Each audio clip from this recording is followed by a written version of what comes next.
God, I'm nervous.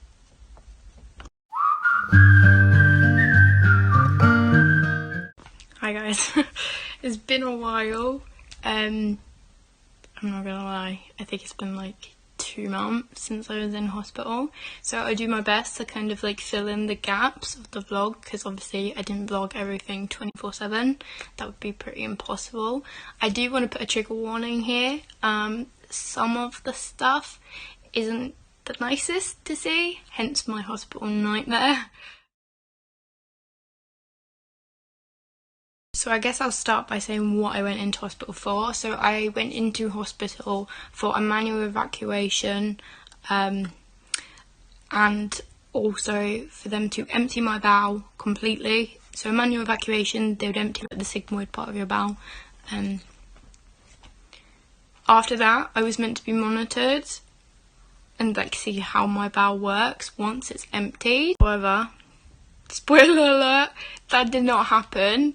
They definitely did not empty my bowel. I did have the manual evacuation. I mean, this is me on the morning of going to the hospital. Hi guys, at the hospital now. Mum's just getting a parking ticket. I can't even think. Does anyone else get like that when they're stressed? They can't even think. As far as we know, we're checking into entrance B. Apparently the hospital doesn't even open until 8:30, but I'm checking in at 7:30. I don't know how that works, but that is what's happening. Yeah, wish us luck that we don't get any aggro at the door. Obviously people see me and they just assume I'm not autistic, but unfortunately I am. So I'm hoping I don't get aggro with it, because I really don't need the extra anxiety, but they've apparently sorted it already, so we'll see. I will update you in a bit. Straight away we kind of had that issue with parking, well, more paying for parking. I had to go to, I do believe it was like area B. We checked in, they were completely fine with my mum coming in. If you don't know, I am autistic. I don't go anywhere by myself. So mum did come in with me and they were pretty brilliant about that. But because we didn't pay for the parking, because we didn't have any change on us whatsoever, or not enough change, I can't really remember what the situation was, but mum had to leave me in the first bit, and I did panic. I'm not gonna lie, like I did have a bit of a panic attack because I don't fully trust my consultants. You'll see why throughout this, but yeah, I was pretty much like, yeah, no, I'm not going upstairs on my own. Not happening. I think even if I wasn't autistic, the crap I've had to deal with, yeah, I don't think I could have done it by myself. So I'm really grateful that I have the support of my mum, because without her, I don't really think I could have got through it whatsoever. So straight away, they made us change our masks and put on fresh masks because of obviously COVID. They also made my mum dress in the weirdest way possible. I will post a picture now.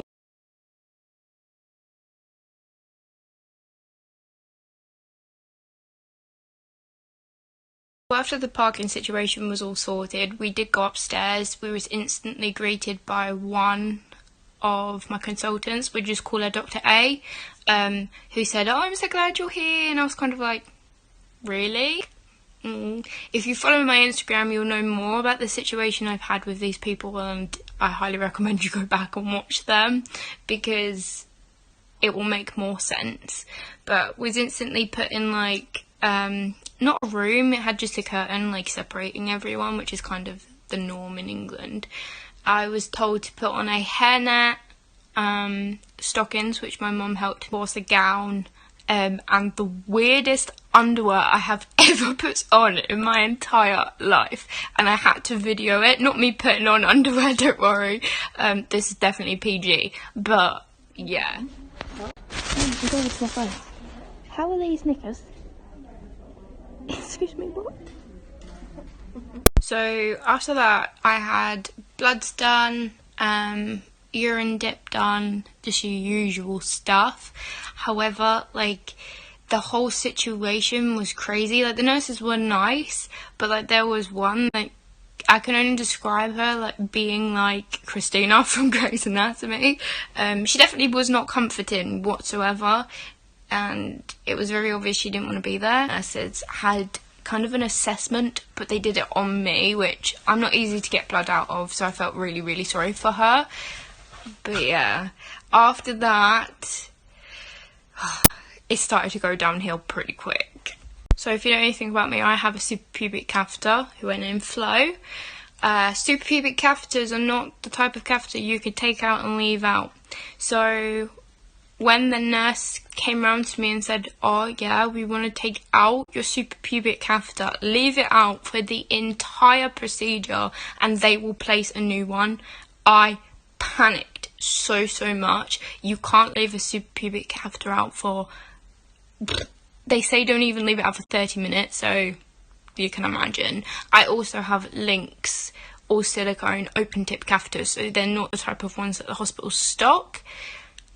Yeah, I was not happy whatsoever. I started bawling my eyes out. I was a bit angry because, you know, it made no sense whatsoever. So after that, my anxiety was at the highest it could possibly be. I was not comforted. I did not feel safe. I didn't feel safe and I didn't want this procedure. I think that is very important for me to say. My bowel has been emptied 6 times already, so number 7 was not going to be the lucky number. I knew that, but I was doing it to please one consultant. That has made my life hell, I'm not gonna lie. If you watch my Instagram, you'll know who we're doing the shout out to. Shout out to Shitty Susan. Yeah, I was not in the position to realistically do what they wanted me to do next. So after that, I put flows, well, my night bag in a plastic bag and walked with my mum and the nurse to the operating theatre. Now, I haven't had any ops in London before. I've only had them in Kent, and the procedure, like how they do things, is so different. So, being autistic, I'm expecting routine. It was very far from the normal routine, which threw me off so much and caused a pretty horrendous panic attack. What I was used to was going into a room, a very small room, having the cannula put in and being knocked out. I'm not gonna lie, that is what I was used to. What I got was walking straight into an operating theatre with the bed inside a massive room with 20 plus people in it. And yeah, I stood at the door and I said, nah, I am not going in there. Is this some sort of joke? Like, woo, no, I could not do it. So I came outside. They asked all people who were not needed, so anyone who wasn't an anaesthesiologist, to leave. Which they had to re-scrub, which I feel so bad. But you've got an autistic patient. Come on, put 2 and 2 together. You've got 20 plus people and me in the middle of a room. It's not going to work out, is it? But they also said my mum could come in, which some people would be like, oh my god, that's amazing. No, that makes me panic, because what I'm thinking of is what my mum is feeling in that moment, watching me be knocked out, knowing full well she doesn't want me to have this procedure either. So my mum was like, nope, I'm going round the corner. That's not going to help. Like, my mum knows me very well, and it's not to do with I don't get comfort from my mum, it's the fact that I know she wouldn't be comfortable. So I don't like it whatsoever. So I was standing outside, I started sobbing, I was shaking, and I mean full on shaking, and the nurse was like, I'm so sorry, like, this is insane, I can't believe that they're putting you through this. Like, that was kind of red flag number 1 for me, that a medical profession was like, why are they doing this? And that becomes a very popular saying throughout my whole stay. So after me standing outside crying and obviously being very upset, the anaesthesiologist said, like, you're safe with me, you don't need to worry, like, I'm the person that's looking after you, you're completely safe. Which was nice. That's definitely nice to hear, because I did not feel safe whatsoever, which I'm sure some people are like, that's crazy, like, you're in a hospital. I can assure you, when you're chronically ill, that happens a lot. There's quite a few consultants that you will come across that you don't feel safe with, and it's really sad. Like, it is really, really sad, but yeah, I did not feel safe.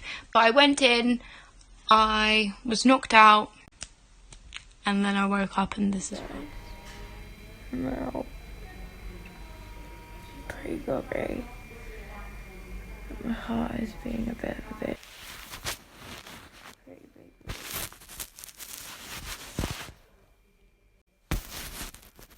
Flo is definitely struggling a bit, but she's still there. It's the first thing I checked, other than calling for my boyfriend. But yeah, I'm alive. Love you all. Thank you for all the good love messages. Baby. Feeling pretty groggy and everything. My nurse is really nice though. Once I woke up, I was asked if I wanted food. I said yes, could I look at the menu please, because it's the first time I'd been there. They wouldn't give me the menu. They went away. Another person came back. I said the same thing, can I have a menu please? They wouldn't give me a menu. And then a nurse managed to sort it in the end, and I did get something to eat. Now, Dr. A came back at the end of her shift, and she had said like, oh, we got a substantial amount out of your rectum. And I said to her, oh, have you checked vaginally, because they believed I had a rectocele. And she said, oh, I'll come back tomorrow and then we'll check then, which I was like, I signed for them to check while I was asleep, because obviously where I was so compacted it would have been easier to see. But no, clearly sense didn't strike them that day. So day 2, I had the intestinal failure team and I had the surgeons. I was also told that the consultant that makes my life hell is pregnant and I should be understanding because she wasn't turning up, which I have endometriosis. I've struggled a lot with the idea of infertility. When a medical professional, or anyone for that matter, is standing in front of me using a baby as a negative, it doesn't make, it is not a good idea. It's really not a good idea to stand in front of someone who wants to have children who might not be able to and say that. And I said, I'm sorry, but she's privileged to have a child. Not to mention, I should have been made aware that my consultant wouldn't be there the entire time I was going to be there, especially because it was her that stopped the progression of relief. I'm just going to put it that way. And she's the reason that I was going to go through hell. Yeah. So the fact that she didn't turn up once was ridiculously unprofessional, and wait till I give the update of what's happened since I've left. And yeah, she won't be my consultant much longer, let's just put it that way. I had Dr. A come back round, and I also had an intestinal failure doctor as well come back round. And I just want to make it clear, so each person that came in also came in with a lady who was writing all the notes down. So there was a blonde lady, I still don't know her name, who was like, no, this is insane, I suggest a loop ileostomy or an ileostomy, which is what we were kind of fighting for. And she said, this ends here, you won't be suffering anymore, I'm going to advocate for you, we're going to get this sorted. I'm going to send a stoma nurse round to give you all the information you need on ostomies and care, and then you can see the bags and we'll go from there. She left and I was like, right, we're getting somewhere. Yeah, we weren't getting fucking nowhere. Within 10 minutes, Dr. A came in. She was nasty. I mean, there's no other way to put this, but she was ridiculously nasty. They have penalised me about my weight before, and in the clips that will show which happened on that day, you'll see that I am very far from obese, but they did a really good job of making me feel like I was, and this is a trigger warning, because, yeah, they could have caused an eating disorder. They definitely have caused some issues with food for me. It wasn't very pleasant. This is a side of chronic illness. This is not showing a lot. Right, it shouldn't be. I think people need to understand that medical negligence isn't just being left at home or not having an appointment. Sometimes it very much looks like this. Like you're sitting in hospital. If you know me personally, like, it takes a lot to make me cry, believe it or